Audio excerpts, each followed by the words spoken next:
T minus 2 minutes.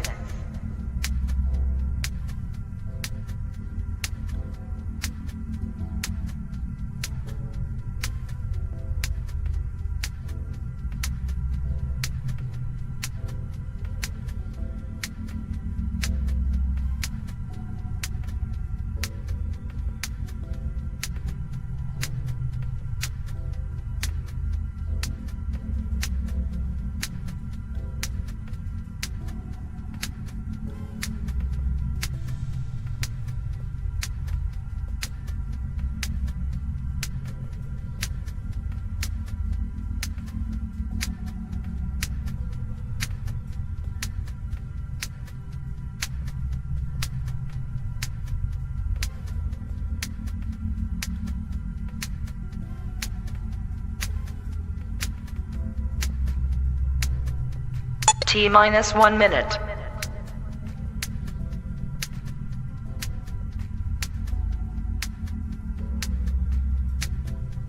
T minus 50 seconds.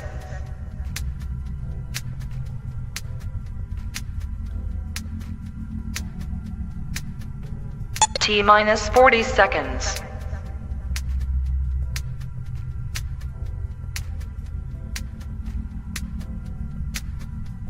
T minus 30 seconds.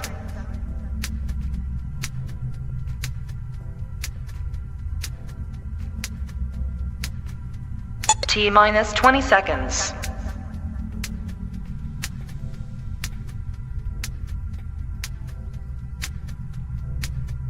Ten, 9, 8, 7, 6, 5, 4, 3, 2, 1, 0.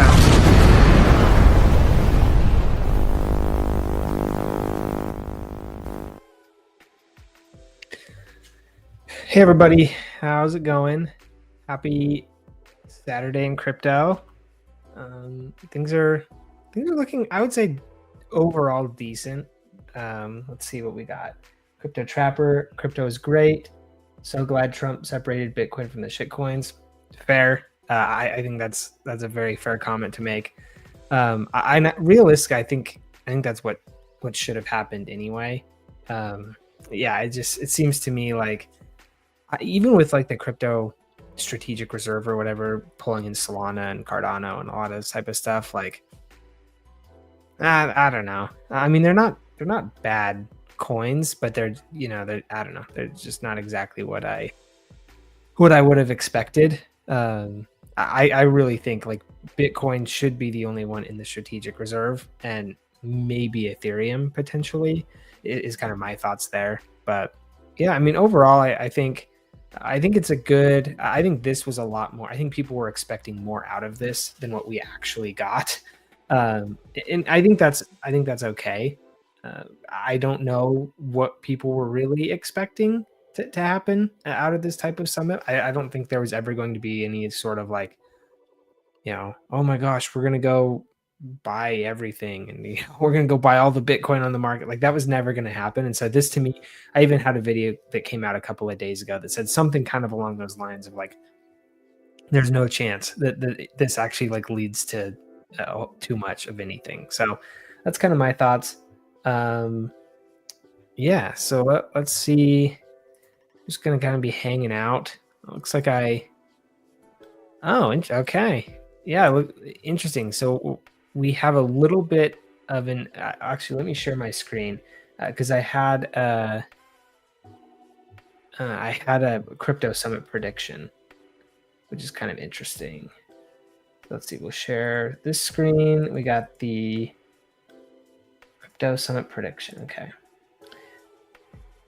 Yeah, so you can see here, I ran a poll. This poll got 74 votes, and it was the crypto summit prediction. We could see that actually 48% of people were predicting a pump, and then there was 25% of people that predicted a dump, and then about 25 that predicted sideways.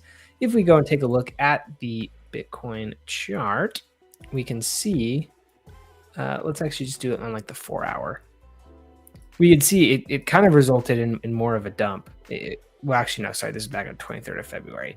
So you can see, back here yesterday, we saw a little bit of a pump kind of running up to the crypto summit, because again, the crypto summit was on the 7th. So we can see here, all on the 6th of March, we saw a run up, and then is basically a full dump. We could see a ton of volatility in here. So, but yeah, I mean, the 25% would have been correct here. So let's actually take this down. We'll go back here. So yeah, I mean, the 25% of people I would have said were correct, and then maybe sideways, maybe they were partially correct. But yeah, definitely the market wrong in terms of a pump. And yeah, I think that's kind of something where this is kind of what I was saying in the video that I did the other day, right? Is if we look at this, we saw this run up prior to the market, and then we saw kind of this run up prior to like the crypto summit. I was figuring this was going to be kind of like a sell the news type of event, and that's kind of exactly what it ended up being. And now we're just kind of sitting here very, very low in terms of like volatility, not a whole lot happening. So anyway, that's kind of where we're at right now. Let's see. Where is everyone? Are we? I think that might be the case. I've actually never done a Saturday stream before, so part of the reason for me doing a stream today is a little bit twofold. The first one is I've never done a Saturday stream before. My YouTube analytics tend to show that people aren't really around, at least to watch any like my pre-recorded videos on Saturday. So I was like, we'll see how it goes. We'll see if we can get anybody to show up. I'm not expecting anything super crazy, just because my YouTube analytics usually show that the people don't come around much on Saturday. They're out doing stuff, and I get that. I am usually out doing stuff on Saturday as well. But then I also I was unable to create a video last night that could, or one or two videos last night that could kind of come out today. And so I figured I would just kind of focus on doing a live stream to kind of make up for the lack of content that I put out today. I'll be back doing some more content, tonight for tomorrow. But generally, I've noticed that the weekends are a little bit rough on views, at least for like kind of the audience that I have, which is totally fine. I mean, I usually am out doing stuff on the weekends as well. So, which is why today I did not have anything recorded, because I was out busy last night. So anyway, yeah, we're just kind of checking it out. We're seeing, how could trust the analytics. Yeah, I know, right? But yeah, so I figured I'd just kind of hang out for a little bit, talk to people, answer any questions that anybody has, and just kind of see how it goes. Definitely not getting as many people that normally show up. I think kind of weekday evenings and weekday like first thing in the morning is probably when most people are going to show up, just because that's what it seems based on the analytics. But anyway, I just figured I would let's see, just about to go watch my, see, even you were about to go out and do something, Antlin. I get it. So yeah, I mean, I'm probably not going to be around for too long. I'm going to be heading out here in a little bit to go run some errands and whatnot. But I figured I'd just kind of pop in, have this kind of check my content box for the day. But yeah, we'll just kind of talk about, let's see, we hear, bro. Yeah, thank you for joining in. I do appreciate it. I always appreciate kind of having this forum to like interact with people more live. Talking to my camera for 15 minutes uninterrupted is fine. It's fun and all, but I do appreciate having kind of more of the interactive type of stuff. I do think it's a good time. So yeah, let's see. How about that nothing burger? Yeah, I know. That's kind of what I was rambling on about before I got distracted. But yeah, I mean the meeting. I think, to be honest, I think this is exactly what I was expecting. I did have, Antlin, I'm sure you saw it because you basically watch all my videos, which is awesome, and I appreciate it very, very much. But I did have one come out a couple of days ago. I'm actually going to go find it right now. Because it's basically exactly what I was what I was expecting would happen. Is just, look, it's probably nothing's going to happen right here. Let me share my screen. This video only got 379 views, which is like, okay. Obviously, I usually do a little bit better in those types of views, but I mean, that's exactly what this video is about. And if you don't believe me, you can go back and watch it. But I was basically expecting that, like, it's probably going to be a sell the news event. there's really no reason for it to be like I was seeing. And part of the reason that I was so like convinced about this is in a piece of this video. Let me actually go see if I can let me go see if I can play this without blowing out everybody's eardrums. But there's a couple there's a couple tweets I actually played in here specifically. Let me see if I could find them real quick.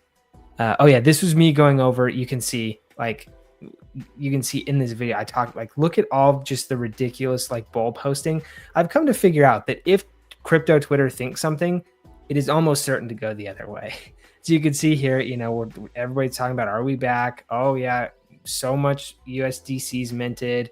Bitcoin's back in an important range. Sailor shares will maybe announce at the White House this Friday. Strategic Bitcoin reserve. All this type of stuff, on and on and on and on and on. And what happened? Basically nothing, right? And we even have a couple more posts here. Let me see if I can find them. Okay, here's one. Bitcoin after the White House summit. This is essentially like, part of me is a little bit cynical, and I think a lot of these people know what they're doing, and they know that it's not going to pump. They just know that it gets engagement. Here we go. We got another guy. Friday night, March 7th, Bitcoin hits 135,000 USD. Write it down. Well, didn't exactly happen. Here's another one. I mean, we had like 4 or 5 of these. I think I narrowed it down to like 2 or 3. But this is something that, you know, whenever this type of stuff happens on Twitter, I basically immediately go the other way. And that's something that, yeah, you know, I have been pretty consistent with overall. I actually did make a couple of trades. You can see I've got an injective short here. I done decent-ish on it so far. So that was good. I actually did have it open, I think long prior to the summit, and then I flipped it short and just using like the reverse button. So that's what I was doing. So that was good. Let's see. Let's go back. Let's see. Just for record, I'm not really Kate's aunt. Yeah. I just call her Antlin because that's her username. But yeah, Antlin's awesome. If you ever are through like going through the comment section, she basically responds to all my videos with really, really good and insightful comments. Definitely like worth a read and worth an interaction if you see those. Because yeah, I mean she's got good takes on basically everything. Yeah, there are algos that gauge social media sentiment. You know, the market makers look at that stuff. Yeah, I completely agree with like the social media sentiment, the algos and all that type of stuff, because the thing is I don't, and this is maybe where I get like, you know, I'll go get my tinfoil hat from the back, but this is where I start to get a little bit more kind of cynical about this type of stuff. Is like whenever you see everybody kind of posting the exact same thing, a lot of these people have very, very large followings, and they have very, very like large influence within the crypto space, right? And so when you start to see every single large Twitter account posting, oh my gosh, we're going to 50x tomorrow because of the Bitcoin summit. Like, why? I mean, surely these people can't be this dumb, right? I mean, there has to be a reason for it other than they actually believe this, because I don't actually think that they all think this. I think that's just what gets engagement. And I will say, engagement farming is a bit of a dirty game in social media. It's one of those things where it's like you kind of have to do it. If you don't, nobody's going to watch your videos. I have very, very poignant examples of this on my channel. Some of the videos that I personally think would be most interesting don't actually get any views because nobody cares. They care about, you know, if Bitcoin's going to hit $3 million tomorrow, right? Like that's what people care to watch, which is kind of interesting. But the stuff where it's like just talking about what's actually going on in the market, just nobody ever really cares about or watches. So yeah, I think they're trying to prey on newbies. Yeah, I completely agree. I mean, that's the thing that's kind of rough is like, you know, and like, I can even show you guys a real example. I'll even just go back to my YouTube videos, but I just did one recently on Pi. And Pi, I don't get me wrong, I think Pi is like a very cool project, but you can see what goes on with the actual Pi algorithm that I do think is kind of a little bit interesting. So right here, let me just share my screen again. You can see I've got this video here of me talking about Pi going to $100, right? Pi network update, Pi Binance listing, can Pi hit it 100, you know, all this type of good stuff. It's done quite well. I mean, this is the first time I've ever made a video about Pi, and it's probably going to be one of the best videos that I've ever made on its current trajectory, if not one of the best videos I've made in the recent past. And the thing that's interesting here is if you look at this, I'm basically calling, well, based on my thumbnail, indicating that we could see a potential 55x if Pi hits $100. Now, of course, I'm not trying to be dishonest or anything. I talk about in the video that we would essentially have to hit a $10 trillion market cap for Pi to reach $100. So, I mean, there is some, like I'm trying to dispel some of this stuff, but if you go look on YouTube, if you find, like, this is very, very common. And there's by a lot of people who are actually trying to insinuate that Pi will hit $100. And so that to me makes me really nervous. I think this is a lot of what we see out of XRP as well. If you go look at XRP, the XRP views are insane. Basically talking about a lot of the same things. XRP hitting $1,000, XRP hitting $10,000. I know that XRP does have value, and I think there's a world in which it can be, it can be valuable and useful, but I don't think it's $10,000 a coin valuable or useful, because even if you just do, again, you go through and do like the market cap analysis on what something like that would be in price, and it's like several $1 trillion. And I just don't think one individual asset, I mean, if Nvidia or Apple or Amazon isn't worth $10 trillion, there's no way a crypto coin is going to be worth $10 trillion unless it's something like Bitcoin, which is realistically an asset class in itself. I think it would be not unreasonable for us to say that Bitcoin is like, there's Bitcoin and then there's crypto. Like, I think the difference is wide enough just in terms of adoption and how people view it, how people think about it, a lot of that type of stuff. Like, I think the gap is wide enough that you realistically could kind of separate Bitcoin from the rest of crypto, because realistically, I think you kind of should. Maybe how crypto or Bitcoin, excuse me, was initially intended to be used, you could kind of say that they still believe or they still belong together. And I know that there are some crypto or some Bitcoin maxis who genuinely believe that like Bitcoin is just, it's the answer to everything. It's a payment system. It can do all this type of stuff. The second you take any sort of like first look at Bitcoin's like ability to do throughput and stuff, you'll realize that that's just not actually a thing.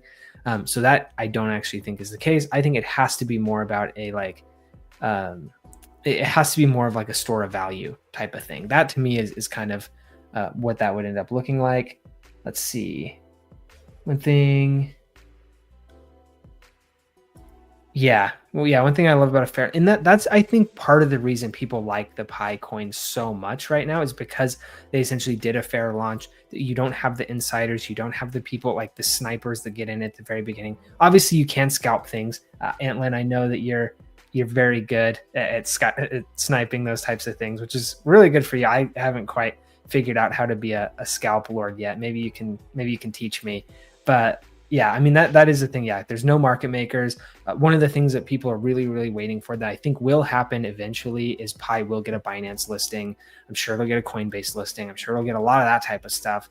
But at least for right now, yeah, I mean, there's not a lot of that. So the ability to arbitrage is pretty nice. So yeah, so something to kind of think about there. Let's see. Good afternoon from Portugal. Talk about Virtual's protocol. Is it going to go down or up? Yeah, it's a great question. Hard to say, honestly, really, really hard to say. Let's go find the Virtual's protocol. I know BTCC has it. So let me just go there. Yeah, I mean, it's to be completely honest, it's down a little bit further than I was expecting it to go. And that's mainly just because what we've seen out of it, I thought we would kind of hold up at like $1. We are not holding up at $1. So this is daily. I can even just shoot this out to hourly. So we've got a little bit more indication of like what's actually going on here. But yeah, so we can see that over the past, basically since the end of February, so this is where things kind of started to fall down. We were tending to kind of run in the same range, basically here from like mid-February all the way over to about early March. We were kind of sitting in this same range with the dollar level kind of being a pretty good place for Virtual's protocol. One thing we can see is we have broken through that. And since then, it's been a pretty deep sell-off. We can see that Virtual's protocol has gotten into the oversold range many different times. and price actually continues to go down. So it's hard to say right now, to be completely honest. I don't see much of a turnaround coming for Virtuals protocol.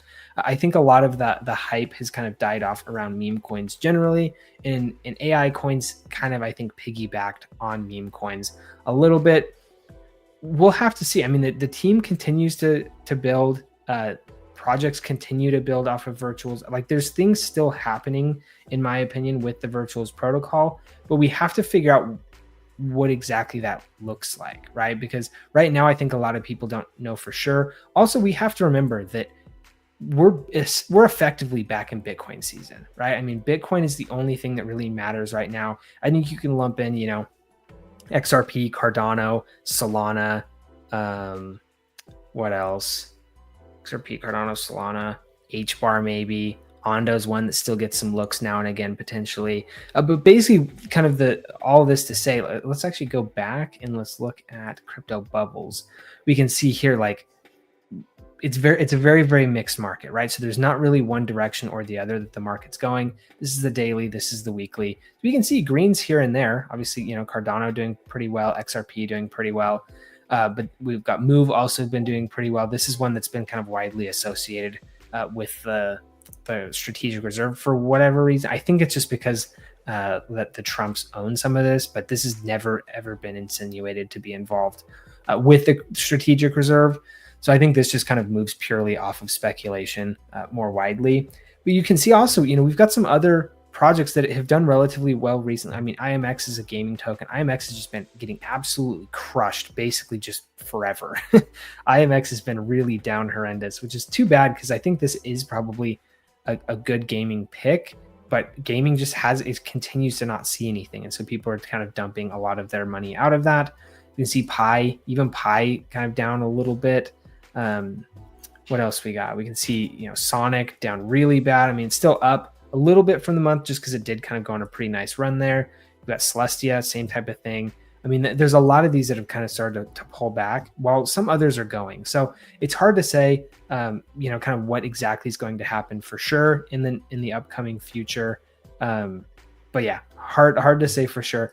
When we're looking at things like Virtuals, I mean, this is a very, very speculative coin that ultimately, obviously has not had a ton of success recently. But that's because we're essentially probably further from alt season than we have been probably ever since like last June, July, August, maybe. Right now, it's all about the big boys, and we got to figure out where they're going. There's a lot of macroeconomic issues and risks coming along, and because of that, people are essentially de-risking, right? So if they're not leaving crypto entirely, they're essentially consolidating their positions into the big guys: Solana, BNB, Bitcoin, Ethereum, Cardano, XRP. Basically, think about, like, I would probably say realistically anything inside the top 10.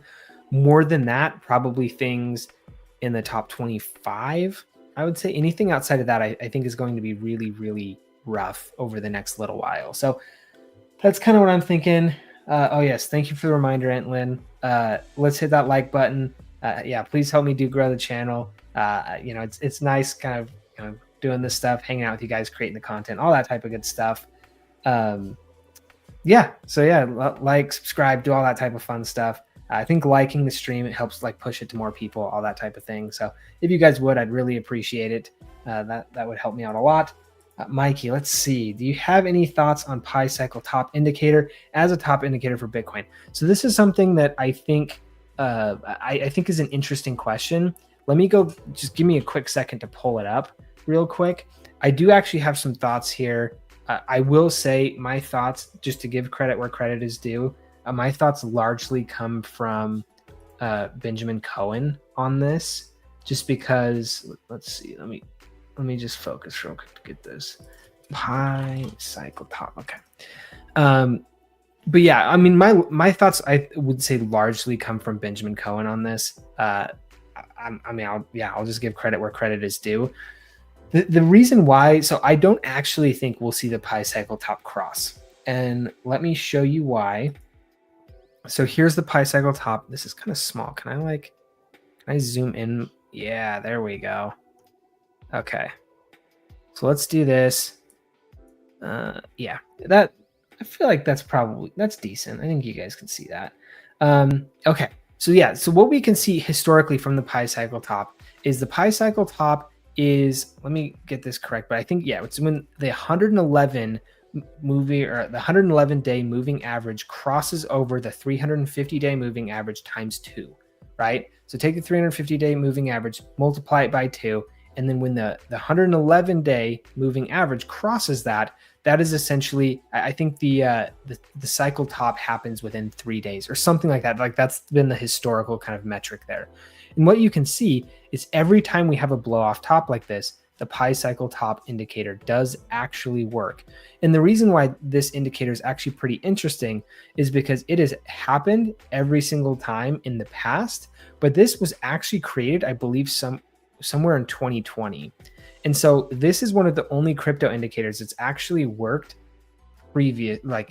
forward looking, right? Because a lot of people come up with indicators that worked every single time in the past, but it doesn't work in the future. This is one of the few ones that's actually worked in actually going forward, right? So this was created somewhere in 2020. It did actually hit in 2021, and the cycle top was within a couple of days of that number, or of that pi cycle top hitting. Now, what you can see though is if we get very close here, you can see, I mean, this did technically cross, but it only just barely crossed. And what we could see in the past is, so that just barely crossed. We could see this one crossed, like crossed a little bit here. And then some of these earlier ones, like it crossed, and it was pretty clear to see that it crossed in each of these different situations. So over time, what we've been able to see is that the intensity of it kind of crossing this line is very, very diminished over time, right? And so what we can see is, if we'll just kind of zoom in to this side a little bit, what we can see is we have at no point in this cycle really ever gotten close to a pi cycle top crossing. And in my opinion, I think there's a couple of different things happening here.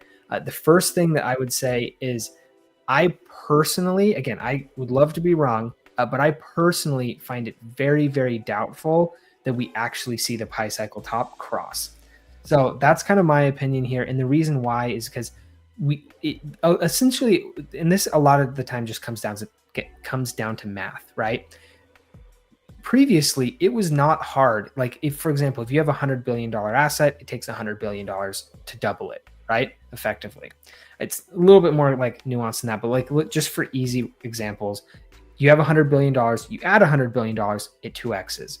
You have $1 trillion asset, you add $100 billion, it goes up 10%, right? So the magnitude of dollars that needs to come into something to see that same kind of percentage return goes up over time, and the percentage of return goes down, right? So for Bitcoin to 100x, there would be like, what is it, like almost $200 trillion of cash that needs to dump into Bitcoin for it to 100x. That is very, very unlikely to happen, right? And so I don't think that we're going to see any of these ridiculous blow off tops like we have seen, because there's another piece that we're missing here as well, and that is institutions are here, right? Institutions have a lot of money, but just historically in the past, institutions are not the ones making something like this happen. Institutions usually they're going to be down here buying when they've kind of sown fear in the market. Again, in my opinion, again, maybe I need to go get my tinfoil hat from the back, but I think institutions have an immense amount of power of controlling the narrative and essentially freaking people out and not forcing them, right? But like essentially convincing them to sell. And so I think what we're going to see is we're just not going to see this level of blow off top type of movement. I do think, however, we might see, and this is where I kind of draw some of my opinions from Benjamin Cohen, just to give credit fully where it's due, is he actually has a chart where you can show where this actually gets in relation to. So for example, if it crosses, the number would be 1 or above, right? Because it's crossed the line. What he's showing, or what he has a chart that was over time showing it crossed at like 1.5, then it was 1.4, then it was 1.3, then it was 1.2, and it was 1.1. And last cycle it was like 1, right? Because it just barely crossed. And so his kind of thesis and kind of theory on this is that the tops keep getting lower over time, right? We haven't actually hit a previous top, or we haven't hit a top that's kind of equivalent with that like degrading over time. but it's not probably not going to cross over. And so that's kind of my theory here.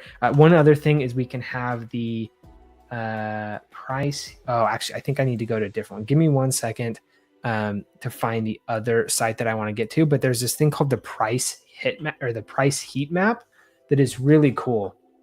And so I wanted to show that to you guys as well, because this to me is kind of what I imagine happening with the pi cycle top.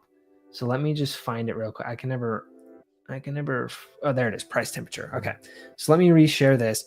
What you can see is, so this again is over time. We could see back in 2017, 2018, when we saw that ridiculous move from Bitcoin, we actually saw things hitting above 9 in terms of the price heat map, which is right up here. We can see over kind of in the 2021 peak, we saw a heat map kind of level of about 7, right? Well, if you look here, the highest we've really ever gotten, we haven't even been above 4, right? And so again, if we're kind of like, if we're drawing a line and we're trying to kind of like forecast out what level we could hit, it's probably, in my opinion, I think something like a 5, maybe even a 6 could be possible, just based on kind of, you know, expecting to see lower peaks over time.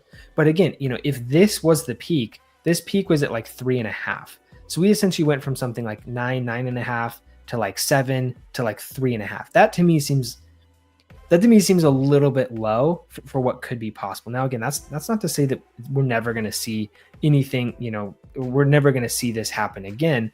This time could be different, all this type of stuff, you know.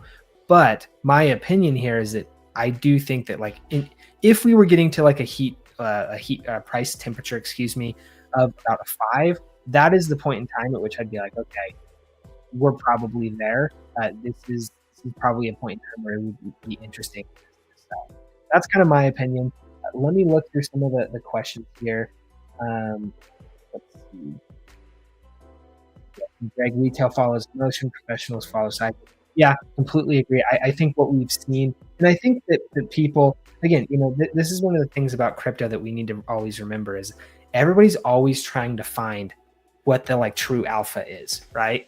And right now, I think people, or at least previously, people were like, it's a 4-year cycle. It happens in 4-year cycles, period.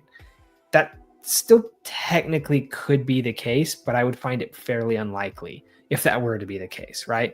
What I think people are starting to flip towards is, yes, the halving cycle plays a part to it, but more importantly than last time, or more importantly, in what was kind of hidden by the 4-year cycles last time, is the liquidity cycles, right? Global liquidity likely impacts crypto more than just a 4-year calendar, right? And so I think that's kind of what we're maybe starting to see a little bit over time, is that people are getting more impact, or they're starting to kind of catch on to that, right? And so as people catch on to that, I'm sure there will be something else that kind of comes around. We're always trying to have to like stay up with the market, keep up with things, and make sure that we don't we don't kind of get lost with what we've got, or with like all the various things coming in at all times.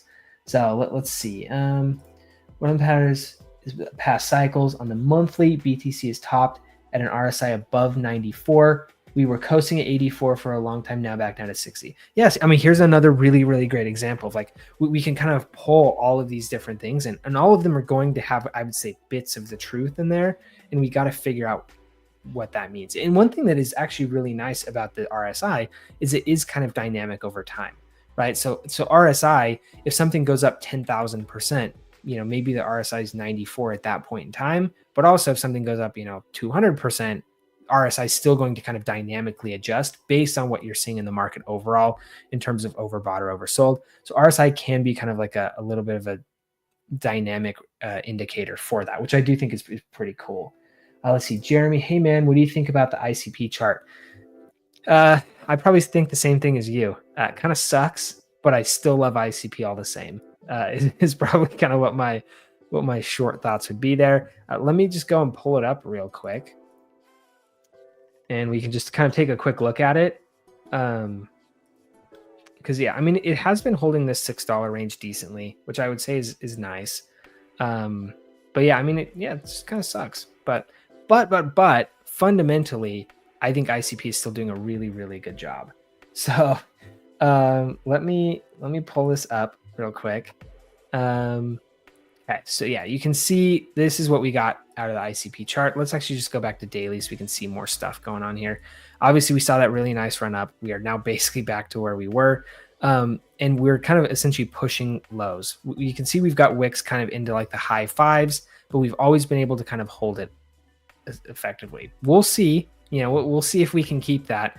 But overall, I mean, yeah, there's no hiding from the fact that ICP price has been hilariously bad over the past several months, particularly. But even if you just look over time, like you can see, like it's basically kind of done a whole bunch of nothing in all of 2024 when people made a lot of money on other crypto coins, right? And so I think there's kind of that issue that people are a little bit concerned or a little bit like hesitant to get into a coin like ICP because of its price. And I think that's completely fair. It's completely justifiable. I'm not going to be here telling people that they're crazy for not buying ICP. What I personally think though is that over time the value, like I think ICP cycle burn rates like 12x last year or something like that. Like we had like canister growth go basically pretty crazy. ICP, like the actual ICP burn rate went like, I don't know, 50x or something like crazy numbers being pulled in the ICP ecosystem. You can see that like they're continuing to pull more developers.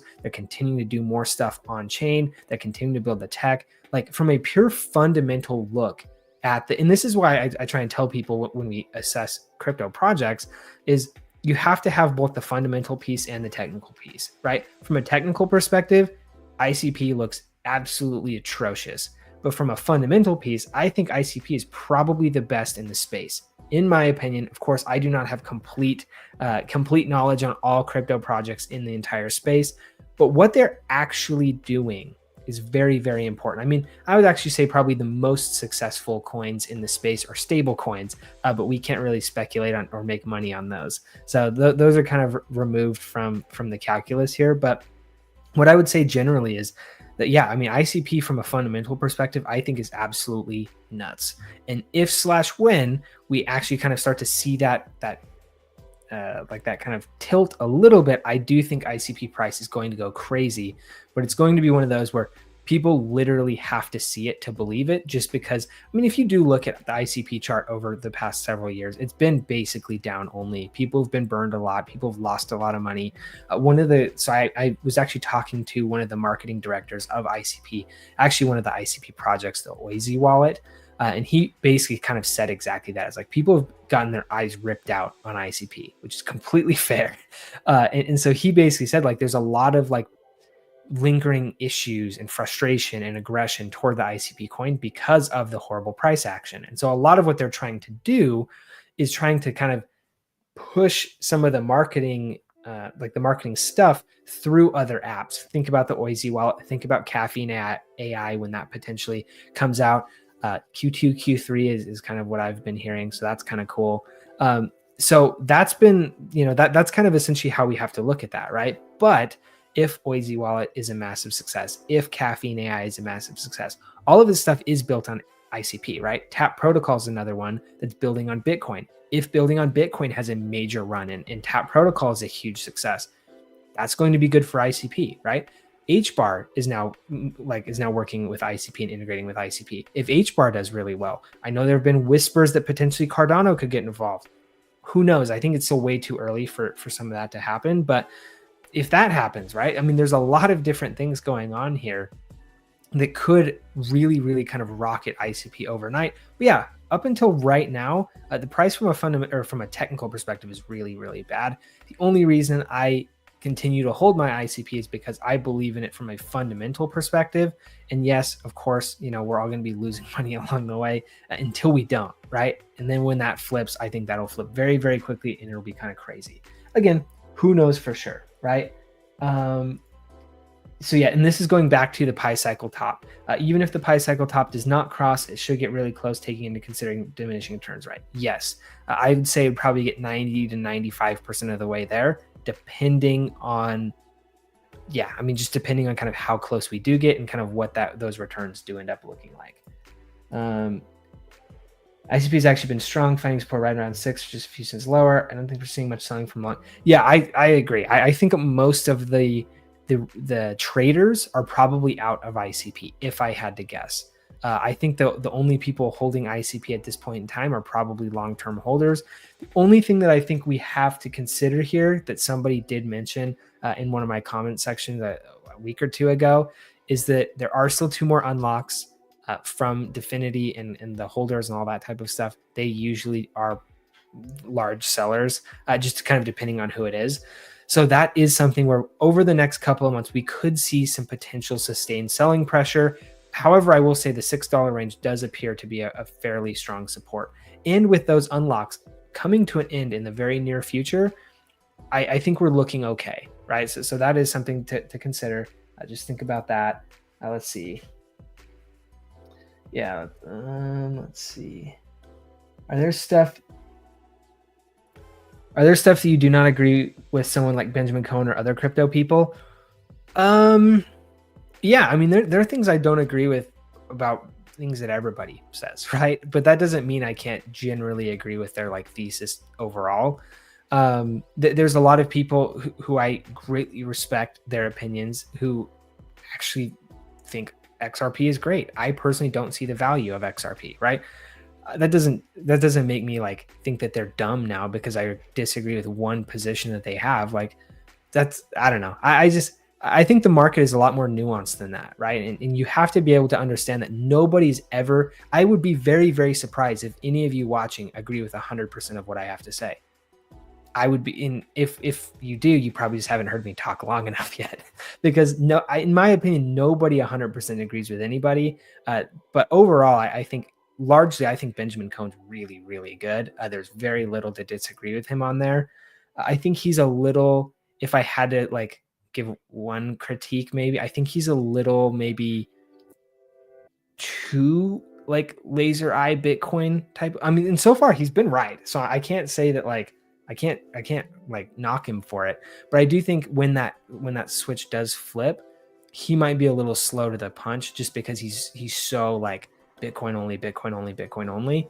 Again, I could be wrong. That's like, again, that's a very, very minor complaint at that point. I overall think Benjamin Cohen is fantastic. So very, very few things or very little things to say bad about him there. I think he's very good. There's several others. Obviously, I don't want to like name names, but yeah, I mean, I can find basically anything to disagree with somebody about. So that doesn't mean that I'm not gonna,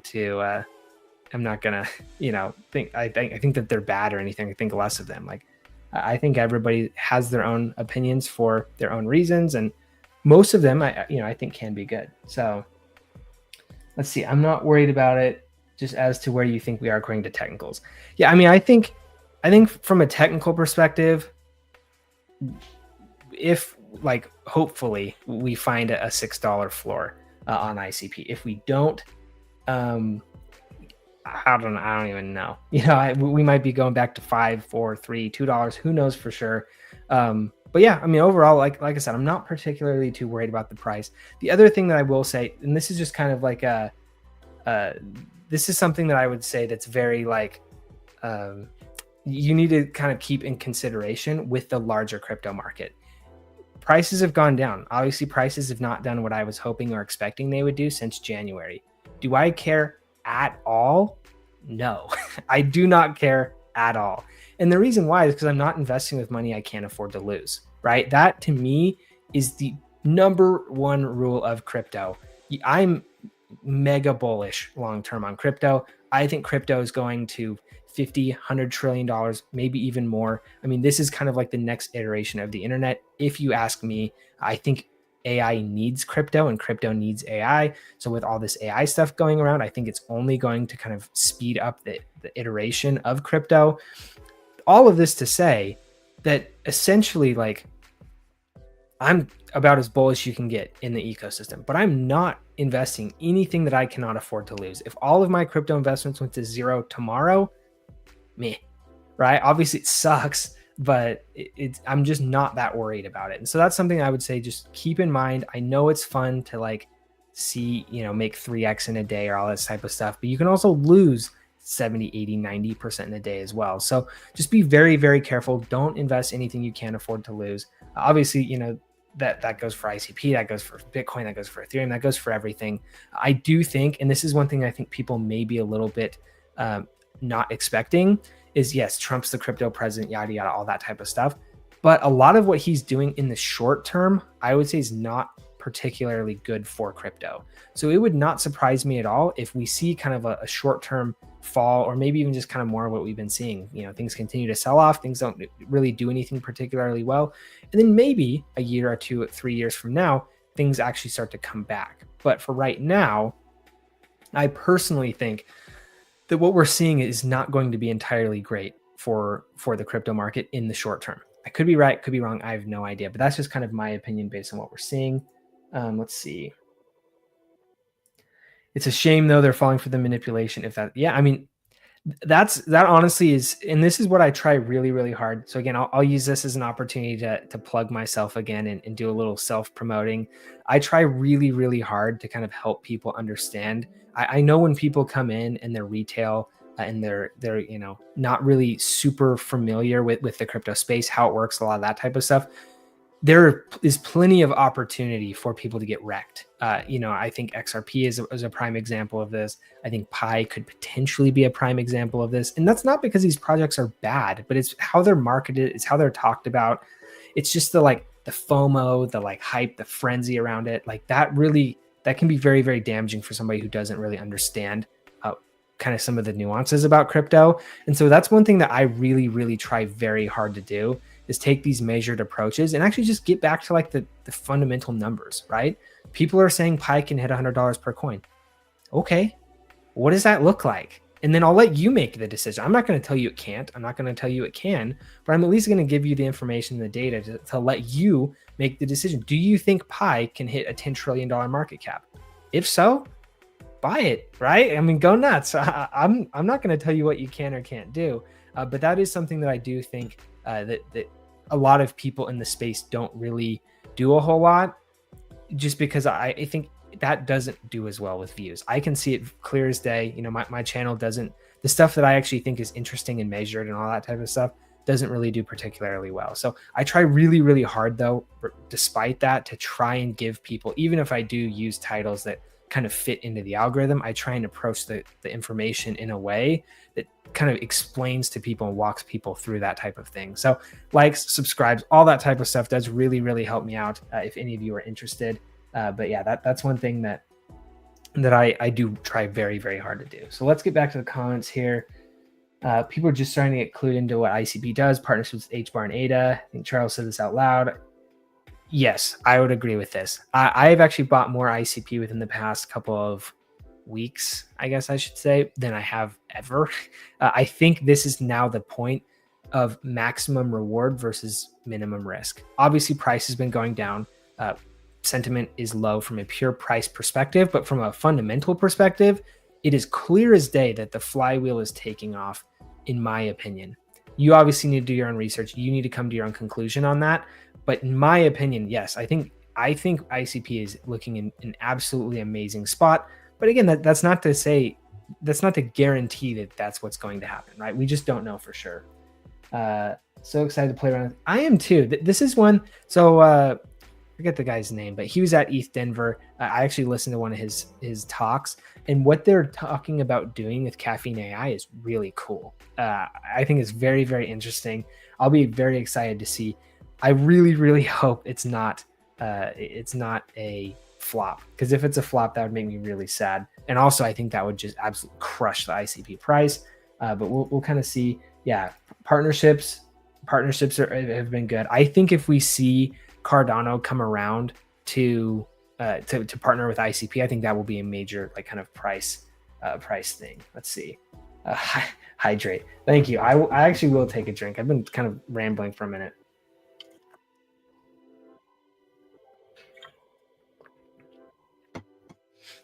All right. Yeah, my average price on XRP is 44 cents. I'm okay with it. Fair, right? I mean, that is something that this is another thing I think a lot of people don't realize, and probably all fall into this a little bit as well, just over time, right? Because when you've been around for so long and you've been talking about things for so long, it's really easy to get wrapped up in your journey rather than somebody entering into the market right now today. Right. So for example, when I post an ICP video and I explain all of the things as to why it's going to $1 million a coin or whatever, somebody who's just joining in today might be like, oh, wow, this is super cool. I'm going to buy it. But they don't understand all of the like research that I've done prior, all of the like holdings, all that, and even like to kind of tie this back to XRP. So I actually had XRP at like 30, 40, 50 cents. Very happy with that. I actually sold it. I think when it got to $3, I sold out of most of my XRP. But what we need to think about here is a lot of the people who are talking about XRP currently like XRP because they've made an F ton of money on it. Not only from actually holding, buying and selling XRP, but because they also make a ton of money from views too. You have to remember, part of the YouTube game is getting views. And so a lot of people, when they talk about XRP and all this type of stuff, is because they do obviously have a very vested interest and they have made a bunch of money in XRP. That's not to say that if you buy in today, you'll make a lot of money on XRP. And so that's something that I do think is a little bit of a difficulty within the space. I'm not saying people are right. I'm not saying people are wrong for doing that. It's just, it is tough, right? Because if you know it and you are like, if I'm bull posting ICP and ICP hits $100, like there probably will be people buying into ICP because of what I'm saying, but they aren't understanding, like they didn't tune into this live stream today to talk about kind of the nuances of where it's at today. They're going to be tuning in 6, 8, 10, 12, 2 years, however long it takes from now. And then they're gonna be like, oh, wow, ICP is a great buy. But maybe it's not at that point, right? Maybe $100 a coin for ICP becomes a point where it's like, not really the best time to buy. So that's something that we got to think about there. Let's see, bro, I left a negative comment on XRP and someone found my Instagram DM. Yeah, dude, that is the truth. XRP is nuts. I actually was talking to one of the guys in the Ripple booth at ETH Denver, talking to them about XRP, and I actually asked them. My question was as simple as, so XRP is supposed to like move money, right? And he's like, yeah. And I was like, okay, stable coins exist. Why would I use XRP? And he was like, I don't know. It's like, okay, well, at least my concern has been validated by somebody actually working at XRP. That's why you can see that they've actually come out with their own stable coin. That's why you can see why they've actually come out with like their kind of like ledger thing, right? Like they're trying to turn XRP away from like a transmitter of money, because just use stable coins, and they're trying to essentially make it into like an ETH or like a Solana or something like that. And while I would say for most other projects, this would fail horribly, I think for XRP, they actually probably have a decent chance of this working out because their community is just absolutely insane. I will say, like, I'm never going to count out XRP just because their community is freaking rabid. It's nuts. Cpool and Ondo. I've heard a lot about Cpool recently. I haven't done too much looking into it. Ondo though, I like Ondo. I actually was thinking about buying Ondo when it dropped below $1, and then it went back above, and I was like, dang it. I just kind of was asleep at the wheel on that one. So probably if it does get back below $1, I will buy into it. Ondo, I don't love in the sense that, like, I think it's an amazing project. I think the difficult part with RWAs generally is most of the actual real value is going to be gate kept from us just by the institutions. I mean, institutions really have no reason to open up tokenizing assets to the masses. There's really no need to do that. And so I do think a lot of the actual real exciting, important gains are going to be gate kept. But I do think Ondo is probably going to do well because that's going to be the closest approximation for being able to invest in that type of thing. So I'm very bullish on Ondo. Let's see. Yeah, not a problem at all, Jeremy. Thanks for stopping in. Again, thank all of you for stopping in and watching on a Saturday afternoon. I understand that there's a lot of things that you can be doing, so I do appreciate you guys kind of coming in and hanging out and just kind of talking about the state of the crypto market. As I said, I really like talking in kind of more of an interactive forum with you guys. While it is fun to sit and just yammer on at a computer or at a camera for 15 minutes and then just kind of post it onto the internet, it is more fun to have kind of more of this like interactive type of forum. I do think it's fun. Also, I will take this chance to let all of you know that I have actually started a Discord community. A lot of people have been asking me about that. One thing I will say is, so I've got it through Patreon. You can find it in the description if you're interested. But I think it's like $2 a month. It's a very, very nominal amount. I've been in Discord communities that are free before, and I'm not even kidding you. Like, I've gotten sent friend requests from like 8 or 10 of like the person whose Discord community it is. So I've just kind of had a rule, like I just will not have a free community just because of all the bots and spam and everything. So I tried to keep it very, very minimal to hopefully clamp down on all the bots and all of the spam, but keep it very, very cheap so that anybody who wants to join in can join in and kind of just hang out and have fun, have a little bit more of like a, close or more direct like relationship with me if that is something you're interested in. So that is in the description if you are interested. Like I said, I'm definitely not doing it to make money, but just trying to hopefully kind of put a little bit of a wall up to keep some of the bots and all that stuff out. So let's see. One thing that gives me hope, though, is that crashes are filling back up very quickly. Yeah, I mean, we are seeing this a lot in a lot of different places in crypto. WEEX to the downside are getting big.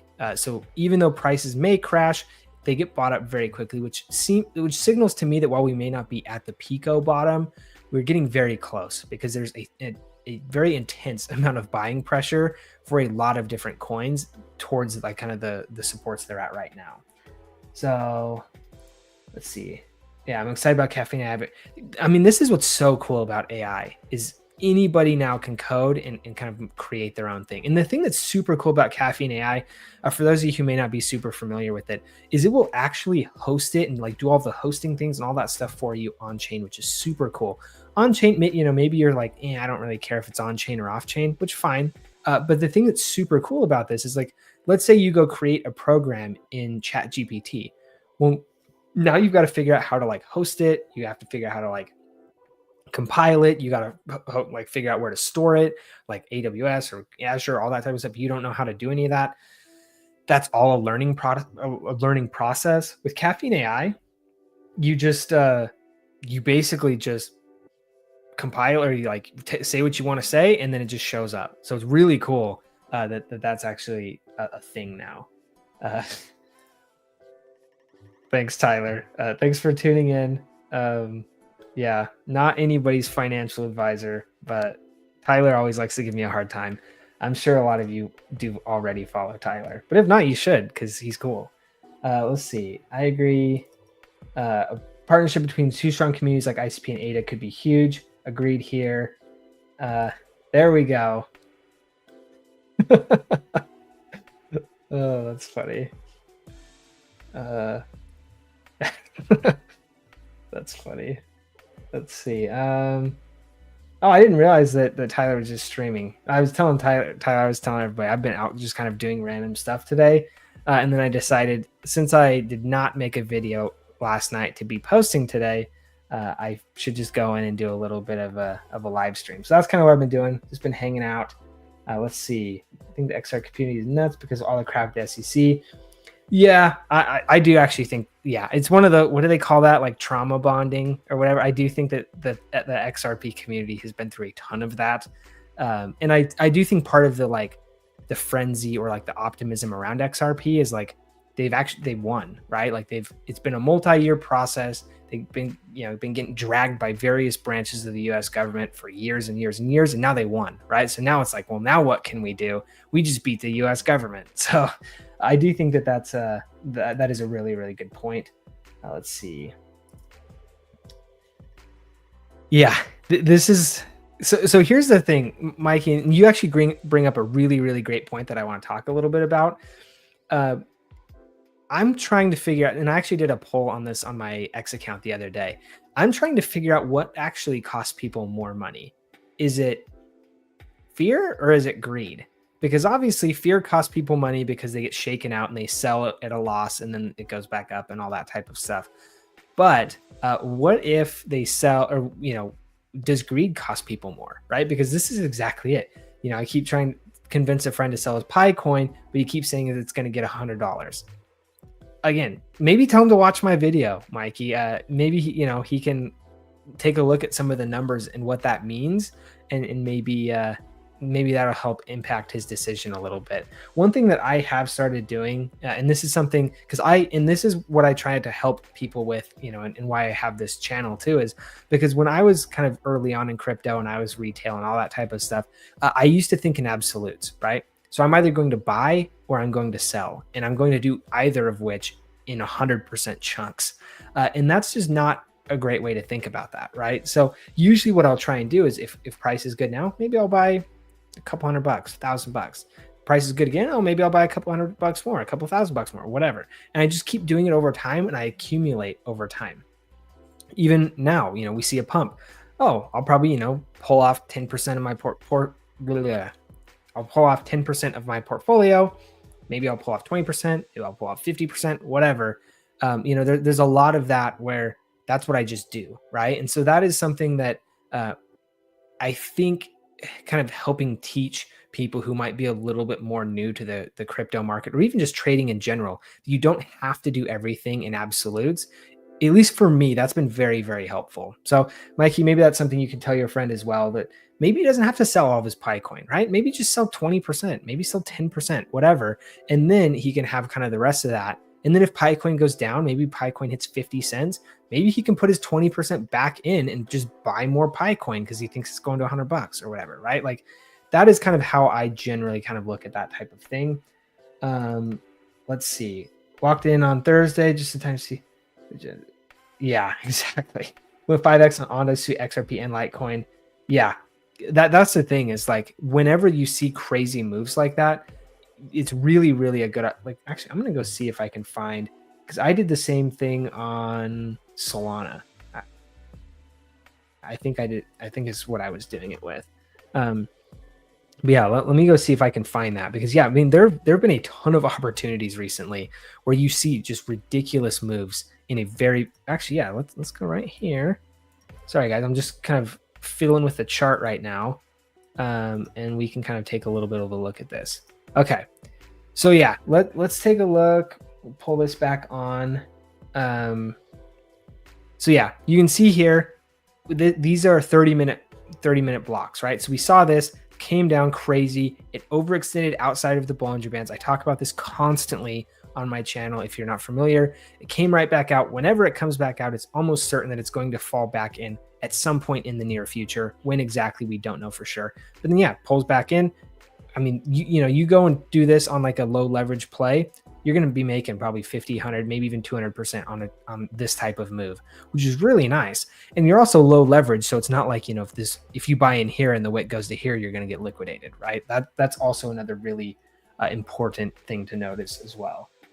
Let's see. We must learn to control our emotions when trading. I burnt trades from fear and greed. Yeah, I have a sticker on my yeah, exactly. And that's one of my things that I will do, is especially when I do like leverage trades. So for example, you can see I have this trade open. I already have profit realized here, but I'm just leaving this to run just in case it goes crazy. This is a short trade. I did this on 25x actually after the crypto summit yesterday, because the crypto summit was basically a nothing burger. And so I was like, price is probably going to continue to sell off because Trump didn't announce that he's buying 10 million Bitcoin or whatever, which is ridiculous. But I was fairly confident that would happen. So you can see that I have this unrealized P&L still sitting here, but I've already locked a ton of profit.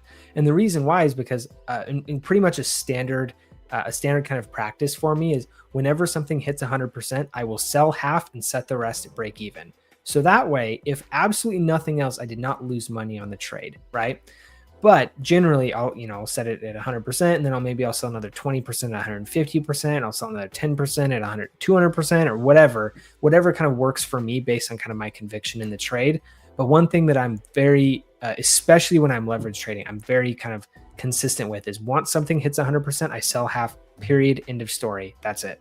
So and having hard rules like this will help you with greed, because trust me, I am a greedy person, and I will always be like, I don't know if you guys have seen the meme, but it's like me about to take profits, and then it's like the little like monster guy or whatever behind him, but what if it could 10x? Like that's literally me every single time. So I have to set these rules to make sure that I'm not getting ahead of myself. So let's see. It's because those pie guys got no clue about crypto. My friend has 200,000. Wow.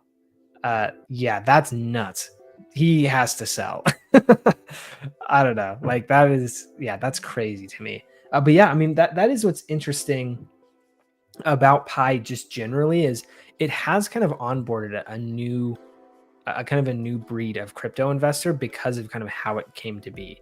There've been a lot of people who've made a ridiculous amount of money on Pi, which is kind of wild. And so I'm interested to see what happens with this. Like, do people take profits? Do people lose it all? Does it go to $100 a coin? I don't know.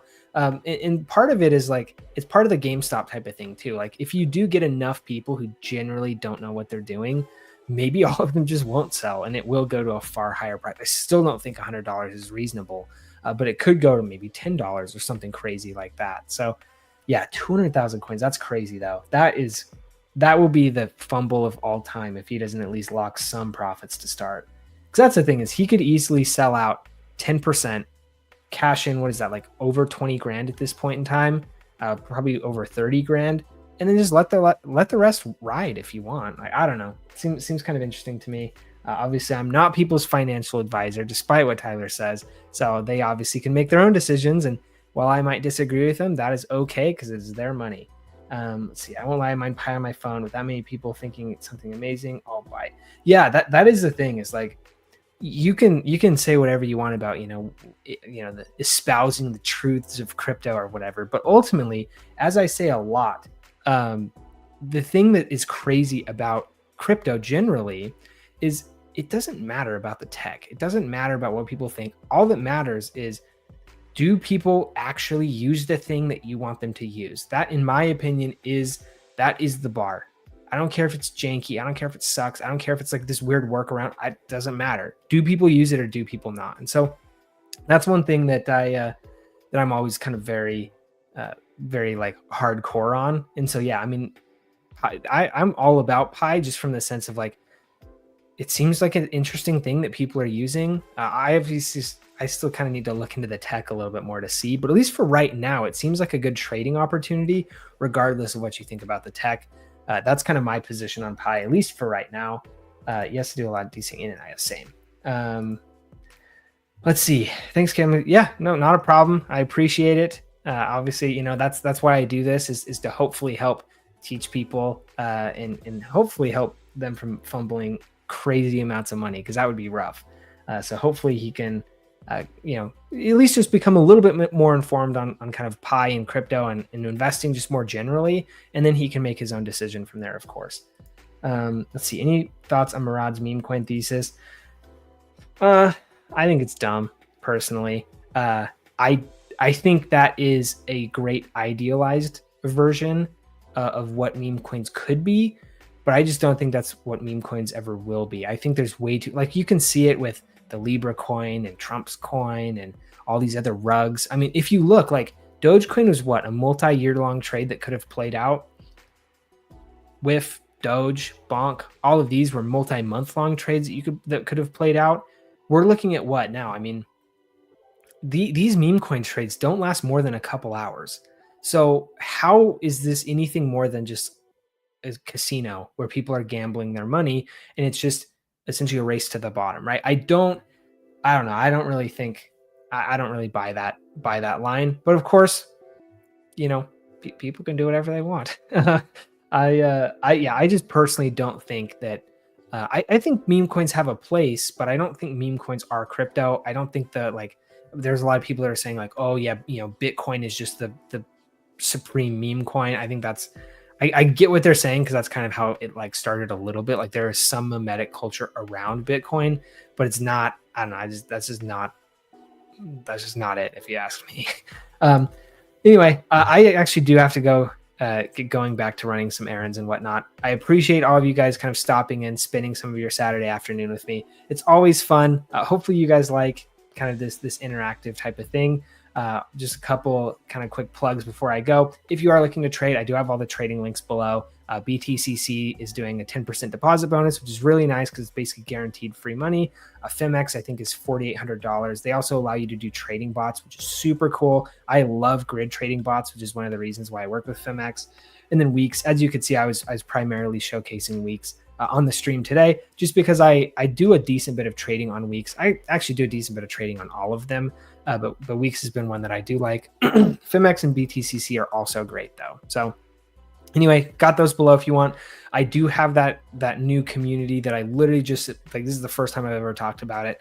So I do have that community. If you guys are interested, you can go to Patreon. It's like $2 a month. Like I said, it's mainly just to keep bots out of there. Trust me, I'm not going to get rich off $2 a month. It's mainly just to keep bots out and give you guys a place where we can kind of all chat and maybe a little bit more like, like direct basis. And then also if you have, questions, things like that, I am actually working on something pretty exciting that I'm hopefully going to be able to bring to my Discord server soon-ish. I'm still kind of working on some of the details in the background just to make sure that it works as I think it can. But that's something I'm pretty excited about as well. So if you guys are interested, obviously, I've got all of that links to everything in the description below. So let's see. Yeah, no, not a problem, Mikey. Yeah, and Lynn, go get to washing your car.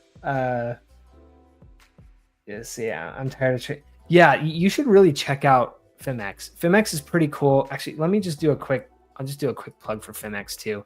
You can see some of my trades open here on Phemex aren't actually doing the best right now, but it is what it is. This was a lot of the things before the stuff went down, but you can look trading bot. I usually just like doing the futures grid bot because the futures grid bot is cool. And then what you can do is like they've got recommendeds, which I don't know why they're not showing recommendeds right now. But you can go in and essentially like if you want to trade like Bitcoin, we'll go back to Bitcoin. You can have like kind of the low range, let's say like 80K, high range of like 100K. And then obviously, it'll just kind of buy, we'll do like 10 grids. You can see it'll just buy as it goes down, sell as it goes up. And then you can essentially put whatever investment you want in there, all that type of good stuff. So a really, really kind of cool thing to do. I actually had a trading bot that I was paying like, I think 50 or 60 bucks a month for. I had it for like years. So I paid a lot of money for this trading bot. And now people are just doing it for free, which I think is super cool. So anyway, something if you are interested in that type of thing, Antlin, you go on ahead and try it out. I think it's pretty cool. Yeah, Crazy B. Yeah, no, not a problem. I'm always here to kind of teach you guys what I can. I really appreciate, all you guys tuning in and sticking around, listen to me yammer on for, over an hour at this point. So yeah, really appreciate it, guys. Like I said, likes, subscribes, all that type of stuff really does help. Yeah, any other questions or anything, feel free to leave them in the comments. I do read and respond. I've been actually pretty bad at responding to my comments recently just because I've been busy, but I do read and respond to all of my comments. So if you have anything that you want me to see or respond to, you can do that as well. Yes, please do hit the like button on your way out. So anyway, thank you guys for tuning in. We'll see you in the next one.